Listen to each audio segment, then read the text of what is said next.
E aí pessoal, bom dia, somos a equipe 6, vamos falar sobre a relação entre o cognitivo e o afetivo nos trabalhos de dois psicólogos da educação muito importantes, Piaget e Waldorf. É claro pessoal que antes da nossa equipe apresentar exatamente as ideias desses dois pensadores, desses dois estudiosos no campo da educação, é importante que a gente volte um pouquinho no tempo e vamos aqui analisar os fundamentos, né, dessa teoria do conhecimento que seria utilizada por esses psicólogos, tá? Mais precisamente o século XVII, onde a filosofia naquele momento estaria iniciando um novo campo de estudo chamado de teoria do conhecimento, cuja principal finalidade dessa disciplina da filosofia seria discutir exatamente o que é o conhecimento e como nós seres humanos adquirimos o conhecimento, tá certo? Bem, entre esses dois pensadores aqui, ó, John Locke e René Descartes, vamos observar os fundamentos dessa teoria, beleza? Desse processo do conhecimento humano. John Locke, o inglês John Locke, escreveu um livro no século XVII intitulado Ensaio sobre o Entendimento Humano. Basicamente, qual é a proposta de John Locke nesse seu trabalho? Vamos lá, que serve de fundamento dessas teorias da educação do campo psicológico. A principal ideia defendida por John Locke é o seguinte: que o homem, ao nascer, né, ou seja, uma criança nascida, a sua mente é um papel em branco. Então, John Locke, ele desenvolve no campo da filosofia, da teoria do conhecimento e também da psicologia, a teoria da tábula rasa.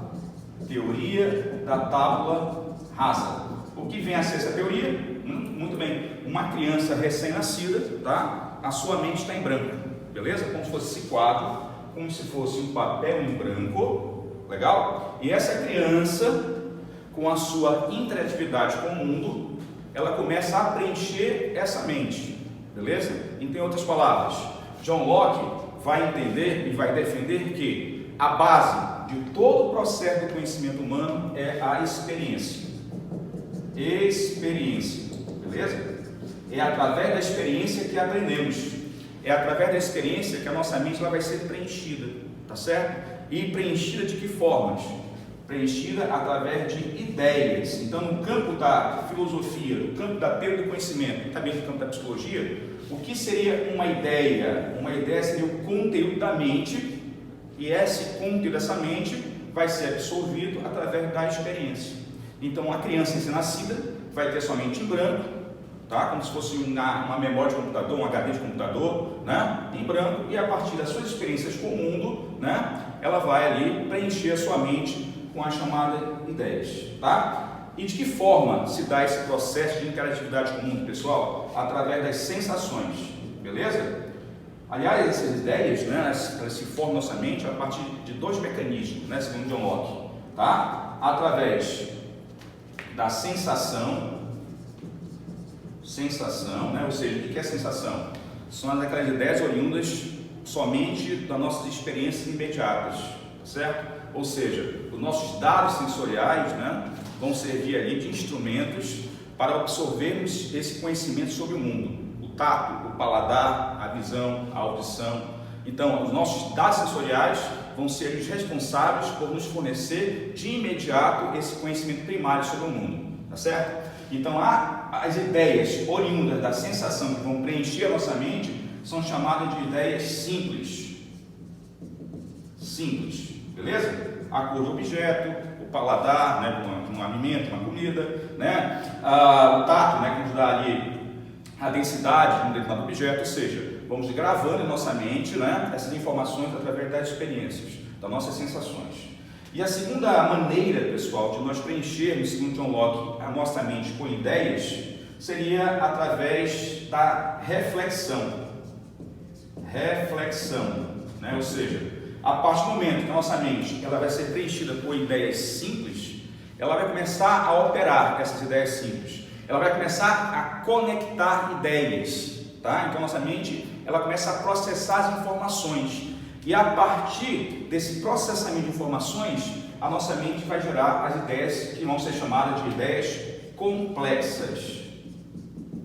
Beleza? Ideias complexas. E essas ideias complexas, geralmente, logicamente, elas não são oriundas da experiência, mas sim desse processo mental que vamos realizar através da conectividade, da conexão de várias ideias simples. Tá? Então, para John Locke, o nosso conhecimento, o processo de conhecimento humano se dá dessa forma, tendo na experiência o seu fundamento. Então, para ele, tudo que está em nossa mente, tudo, absolutamente tudo, é resultado de uma experiência. Então, o que você tem na sua memória, tá? Nem que seja aquela memória mais lá profunda, é sempre resultado de uma experiência que você teve ou de um processo de reflexão, tá? De conectar ideias, beleza? Vamos lá. Aí temos um outro pensador, né? Que vai ser muito importante, pessoal, para poder fundamentar essas teorias do século XX, né? Século XIX, século XX, a respeito do processo do conhecimento humano, né? Que é o matemático René Descartes, tá? Bem, René Descartes vai por um caminho um pouco diferente de John Locke no processo do conhecimento humano, né? Para Descartes, em seu livro Discurso sobre o Método, ele vai dizer o seguinte: a experiência é um processo importante para adquirirmos o conhecimento, mas nem todo o conhecimento que nós temos em nossa mente veio através da experiência, né? Então Descartes ele já vai por um caminho um pouco diferente do filósofo John Locke, mas um caminho importantíssimo para que a gente possa também entender a complexidade que é a mente humana, né? Então Descartes ele defende o conceito de ideias inatas, né? Ou seja, ao contrário do que defendia John Locke, que a mente humana, né, a mente de uma criança, o cérebro dela está em branco ao nascer, para Descartes isso não acontece, tá? Para Descartes, a mente de uma criança, ela já vem, digamos assim, com certas ideias já impressas nela, beleza? Ideias essas que seriam fundamentais para todo o processo do conhecimento humano, tá? Então, essas ideias já vêm impressas na mente de um homem recém-nascido, uma criança que nascia desde o nascimento, ele vai identificar então como ideias inatas. Já nascemos com ela. E essas ideias inatas vão servir de base para todo o processo do conhecimento, tá? Bem, René Descartes ele é conhecido como um filósofo racionalista devido a essa defesa, né? Racionalista. É necessário então a nossa mente já ter certos suportes, certas bases, certos fundamentos que vão nos ajudar a compreender o mundo, beleza? Esse fundamento e essas bases são chamadas de ideias inatas, e essas ideias inatas, elas são, digamos assim, a principal função delas é justamente fazer um julgamento das informações que nós recebemos através dos sentidos, beleza? Para René Descartes, pessoal, não podemos confiar nos nossos sentidos. Os sentidos, a nossa experiência pura, ela não pode ser um critério de verdade inquestionável, porque os sentidos eles podem nos enganar, beleza? Nossa visão, a nossa audição, nosso olfato, ele pode nos enganar. Então é necessário filtrar as informações que nós recebemos através do sentido por esses fundamentos racionais que ele vai denominar de ideias inatas, beleza? Então temos ali os princípios matemáticos, temos a nossa própria razão, temos conceitos de abstração geométricas. Então através disso é que nós podemos filtrar as informações que nós podemos receber através do sentido e julgar se essas informações são verdadeiras ou são falsas, se elas são confiáveis ou não são confiáveis, beleza? Então para Descartes a experiência é importante para o processo do conhecimento, mas é necessário filtrar as informações que nós recebemos através dessa experiência, através de um conceito racional, através da nossa razão, né? Através desse suporte que nós chamamos de ideias inatas, que ele chama de ideias inatas, no qual o homem já nasce com ela, ao contrário, mais uma vez, do que vai defender John Locke no seu trabalho Ensaio sobre o Entendimento Humano, né? Que a mente humana é um papel em branco, né? É uma tábula rasa. Não, para Descartes não. Para Descartes temos ali um fundamento que vai servir para todo o processo do conhecimento, julgando as experiências, esse conhecimento obtido através das experiências, tá? Trazendo uma linguagem, né, mais moderna, a gente pode fazer até o seguinte, né? Uma linguagem bem interessante, a questão da memória do computador, né? Quando você compra um computador ou um celular, um aparelho desses eletrônicos, de fábrica tem que vir um programa instalado nele se ele não funciona. Qual seria esse programa que já vem instalado num aparelho celular ou no computador? Seria o quê? Seria ali me escapou agora o nome, né? Mas aquele programa que é a base, né? Alguém pode me ajudar aí rapidinho? O programa que é a base, sistema operacional. Pronto, viu? Meus alunos aqui que me cochicharam aqui, ó. Sistema operacional, né? Então, sem o sistema operacional, um computador ou um celular que vamos comprar, é apenas um monte de peças, né, de circuitos, de resistores, de transistores, sem nenhuma função específica. É responsável, então, o sistema operacional que vai permitir que aquele aparelho, aquele computador funcione em toda a sua plenitude, que ele possa receber depois os aplicativos, né? Então, assim é o pensamento de René Descartes. O ser humano, para que ele possa julgar as informações que ele recebe do mundo, o ser humano já tem que vir de fábrica, podemos dizer assim, de fábrica, com o seu sistema operacional. E qual seria esse sistema operacional? As ideias inatas. Beleza, pessoal? Mais uma vez, para encerrar, esse pensamento de John Locke e René Descartes vai servir de base aí, então, para que outros pensadores no futuro aprofundem esse debate a respeito do conhecimento humano, né, desse processo de ensino e aprendizagem, tá certo? Valeu, obrigado. Bom, então nós vamos trazer agora as teorias realmente de Piaget e de Wallon, meio conectadas e correlacionadas com essas teorias que os dois filósofos, John Locke e Descartes, trouxeram para a gente.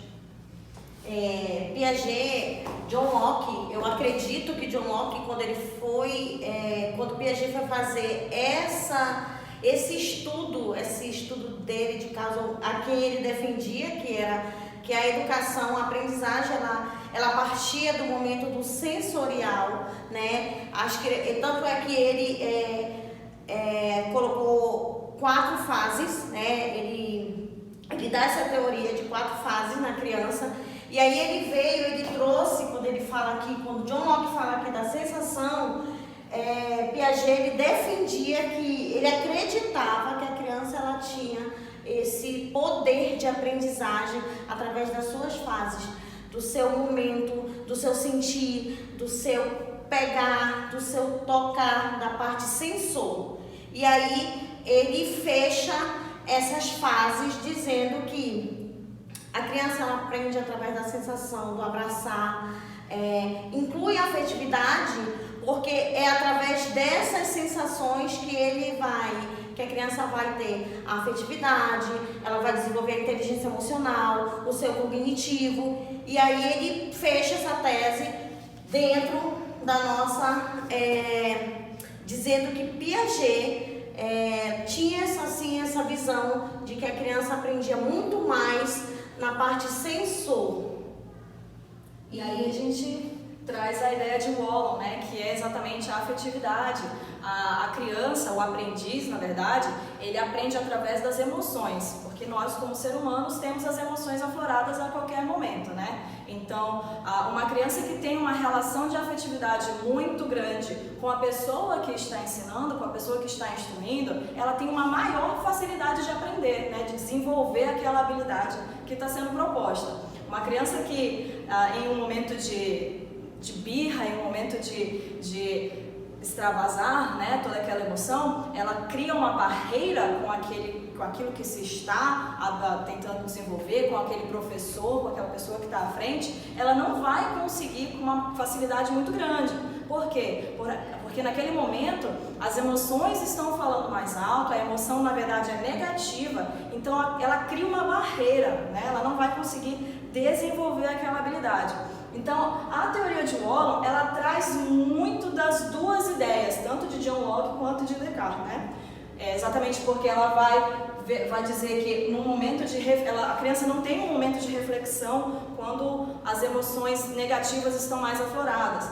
Porém, ela tem, em um momento que essas emoções positivas estão mais à frente, estão mais, né, desenvolvidas, ela vai ter uma sensação aí positiva, então ela vai conseguir absorver melhor. Então, a relação dentro da sala de aula, ela precisa ser muito mútua, né, dessas duas teorias aí de Piaget e de Wallon. Então, é muito necessário que as duas, na verdade, estejam até bem unidas, né, professora? Veja bem, nós estamos explicando aqui que a diferença tentar diferenciar para que vocês possam entender como o Wallon tinha a percepção dele da questão da afetividade, né? Era através dessa pegada onde a criança tinha que sentir e agir. Piaget já sentia, a teoria dele já era de sentir para depois agir. Uhum. Então, vamos ver outros educadores, filósofos que foram filósofos na educação, que tiveram essas teorias com base na educação, que vão dar uma outra experiência.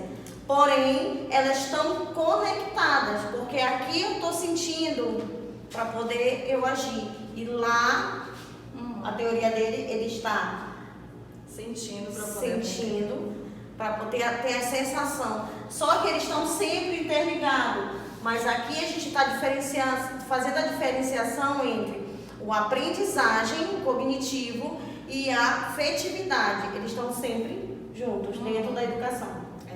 E aí agora a gente vai propor algumas coisas para vocês, a gente vai trazer algumas reflexões e a gente quer saber o que vocês pensam daí desse lado da telinha.